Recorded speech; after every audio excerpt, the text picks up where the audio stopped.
चालू द्या. आमच्या जमान्यात पण आम्ही पण लय नशे केले. तंबाखू, गुटखा आणि काय म्हणतात मिसरी तर माझी अजून सुटली नाही.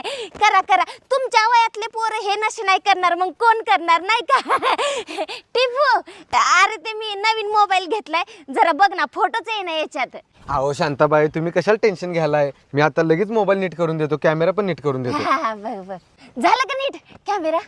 हो हे बघा झाला कॅमेरा नीट. झालं का? काढ की आपला एखादा फोटो. ए पोरांनो ते तुम्ही काय ते फुकत होते ते दाखवा की जरा. हा भारी वाटते. अगं बाई मस्त आलाय फोटो. चालू दे तुमचं. टिपूच्या मम्मीचा नंबर. ए शांताबाई काय करल्यास? डुक्कर तोंडाच्या नो अजून तुम्हाला दाढी मिशीने आणि नको ते नशे करायला लागलेत. चला 150-150 रुपये काढ काढ रे. आकलीचा कांदा मेली तिकडं